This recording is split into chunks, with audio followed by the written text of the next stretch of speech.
हम लोग NEET direct day 34 में देख रहे हैं चैप्टर 9 का टीसीआर मेथड क्या होता है। एक टेक्नोलॉजी है जो बायोटेक्नोलॉजी प्रिंसिपल एंड प्रोसेसेस का कंपोनेंट है, जिसमें हम लोग देखते हैं पॉलीमरेज चेन रिएक्शन। ठीक है, और प्रीवियस ईयर टॉपिक के कुछ एमसीक्यूज थे, वो आप लोग देख रहे हैं बच्चे। बता रहा है कि the feature of a vector should have for it to be perfect for gene cloning.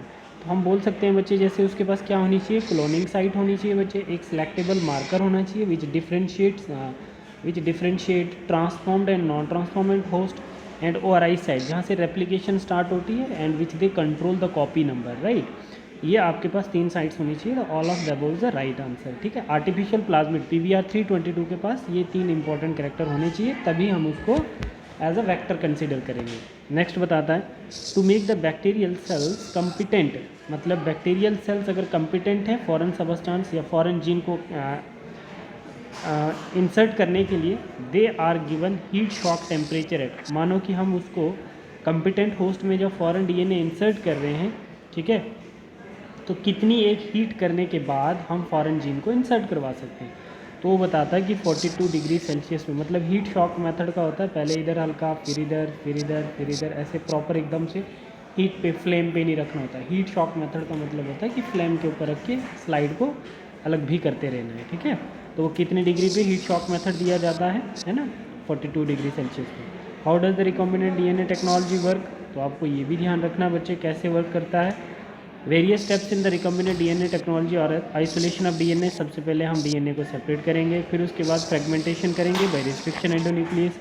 After that isolation of desired DNA fragment, फिर उसके बाद उस डिजायर्ड जीन्स को या इंसुलिन प्रोड्यूसिंग जीन को या जीन ऑफ इंटरेस्ट बोल सकते हो आप, उसको सेपरेट करेंगे। Then ligation of DNA fragment into the vector, फिर उसके बाद क्या करेंगे, वेक्टर के साथ लाइगेट करेंगे, जुड़ा देंगे, कंबाइन कर देंगे, किसको, फॉरेन DNA को।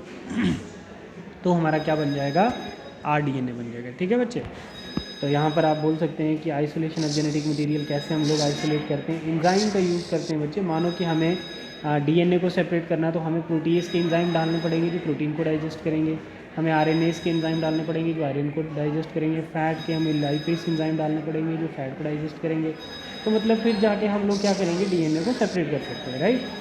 फिर cutting of DNA specific location with using the restriction enzyme, वो क्या करेगा, रिस्ट्रिक्शन एंजाइम उसकी स्पेसिफिक साइट्स को डाइजेस्ट कर देगा। और फिर हम क्या करते हैं बच्चे, amplification of gene of interest, जो हमारा जीन होगा उसकी मल्टीपल कॉपीज़ बनाएंगे। ठीक है, क्योंकि हमें शुरू से वो प्रोसेस दोबारा उतना ही ना करना पड़े। ठीक है, here the gene of interest is amplified and multiple copies are made with the primer या polymerase and set of the primer. Insertion of foreign DNA into the host cell, ये एक प्रोसेस है कि हम इंसर्ट कैसे करते हैं foreign gene किसके अंदर, होस्ट सेल के अंदर। These are the several method of introducing the recombinant DNA into recipient cell. Recipient cells कौन सा होता है, host cell होता है। The recipient cells after making them competent to receive take of DNA present in the surrounding. Thus is recombinant DNA bearing a piece for resistance to antibiotic, anticycline and transferred into E. coli cell. The host cells become transformed into anticycline resistant cells if separate the transformed cells and other plate containing anticycline only, transferment will grow and the untransferment will die. देखो हम लोगों ने इसमें क्या किया था, इसमें हम लोग जो एग्रोस जेल बेड यूज़ करते थे उसमें हम DNA फ्रेगमेंट को सेपरेट करते थे बच्चे। ठीक है, और फिर उसके बाद एम्प्लीफिकेशन करते थे, DNA के कॉपी नंबर को मल्टीप्लाई करते थे। ठीक है, तो अब देखो यहाँ पर जैसे हमारे पास क्या आ गया, 3 प्रोसेस होते हैं PCR टेक्निक के। मानो कि अगर हमें एक कॉपी को, DNA की कॉपी को मल्टीप्लाई करना है बहुत सारी कॉपीज़ में, जिसको हम एम्प्लीफिकेशन टेक्निक कहते हैं, तो ये सब कैसे पॉसिबल है। सबसे पहले हमें DNA का स्ट्रैंड लेना है जिसकी पोलैरिटी बिल्कुल अपोजिट होती है। कैसे होती है, 5 to 3 प्राइम पोलैरिटी रहती है उसकी। ठीक है, रीजन टू बी एम्पलीफाइड, ये वाला रीजन जो होगा ये मल्टीप्लाई करेगा। इसको जब हम हीट करते हैं बच्चे, तो हीट करने के बाद इसमें आपको डिनेचुरेशन दिखेगी। डिनेचुरेशन मतलब क्या हो जाएगा, इनीलिंग हो जाएगी। DNA के स्ट्रैंड जो होंगे अपनी आइडेंटिटी तो लॉस नहीं करेंगे, बट वो क्या कर जाएंगे बच्चे, आइडेंटिटी लॉस नहीं करेंगे, बट जो उनकी रेप्लिकेशन है वो सेपरेट हो जाता है। ठीक है, तो ये कितना टेम्परेचर होता है, अराउंड 94 डिग्री सेल्सियस पे, 94 डिग्री सेल्सियस पे हम इसको हीट करते हैं, तो क्या देखने में मिलती है, इनीलिंग। तो बच्चे DNA रेप्लिकेशन के लिए उसने बताया था कि मैं हमेशा DNA रेप्लिकेट जब भी करूँगा तो 5 to 3 करूँगा। कैसे करूँगा बच्चे, 5 to 3 करूँगा। और दूसरा इसने ये बताया था कि मुझे एक हल्का सा प्राइमर का एक स्ट्रेच चाहिए, मतलब मुझे इनिशिएशन भी करवा के दी जाए। DNA पॉलीमरेज कहता है कि DNA रेप्लिकेशन के लिए मुझे एक प्राइमर चाहिए होता है, ठीक है, वो कहाँ पर चाहिए, 3 प्राइम एंड पे, है ना, वो प्राइमर पे पोलरिटी 5 प्राइम एंड की होगी ये वाली। और दूसरा मुझे क्या चाहिए, ये चीज़ बता रहा है, एक तो प्राइमर चाहिए और तीसरा मैं हमेशा नए न्यूक्लियोटाइड 5 to 3 ही कंबाइन करूँगा, ठीक है।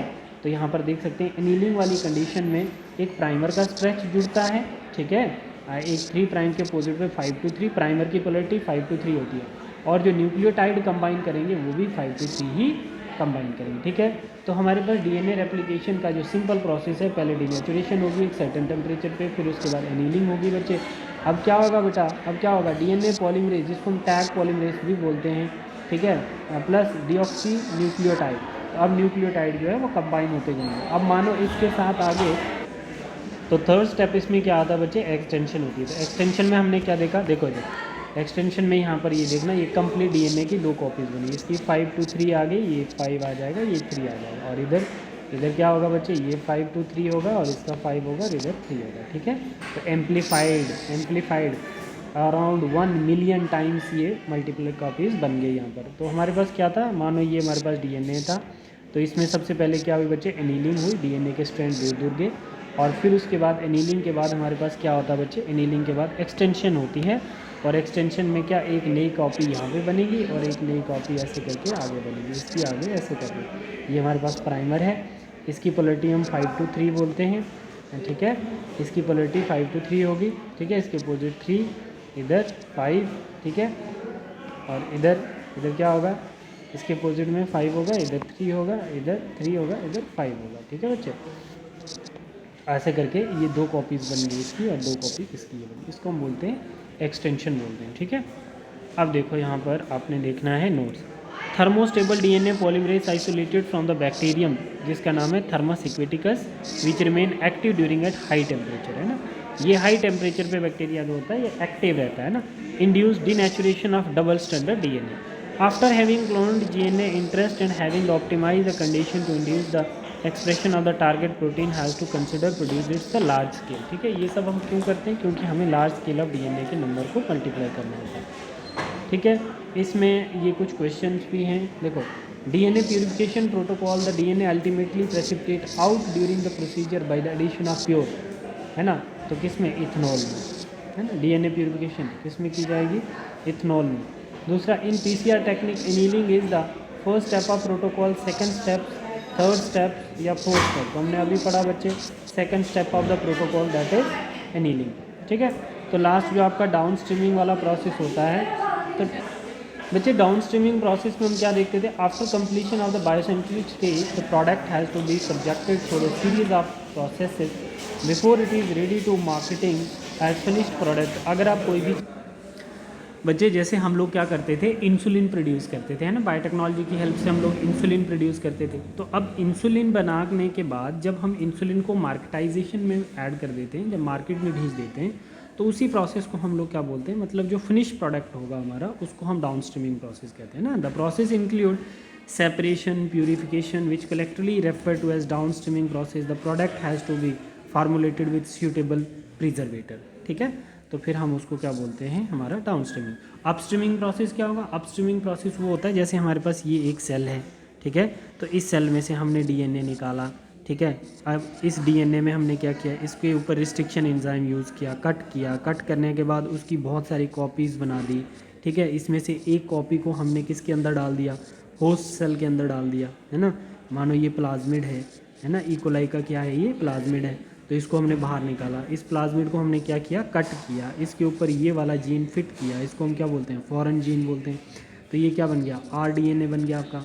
अब ये जो आरडीएनए है बच्चे, ये जो आरडीएनए रिकॉम्बिनेंट डीएनए, इसको दोबारा से हम क्या डाल रहे हैं बच्चे, ये प्लाज्मिड अब वेक्टर की तरह काम करेगा, और इस वेक्टर को हम दोबारा किस में डाल रहे हैं बच्चे, इसी इकोलाई के अंदर डाल रहे हैं, ठीक है। तो अब ये कैसा बन जाएगा हमारा होस्ट सेल, ये बन जाएगा ट्रांसफॉर्म्ड होस्ट बन जाएगा। कैसा बनेगा बच्चे, ट्रांसफॉर्म्ड होस्ट बन जाएगा। और इस ट्रांसफॉर्म्ड होस्ट को हम किस में डाल देंगे, बायोरिएक्टर में डाल देंगे। बायोरिएक्टर में इसके कॉपी नंबर क्या हो जाएगा, इंक्रीज़ हो जाएगा, ठीक है।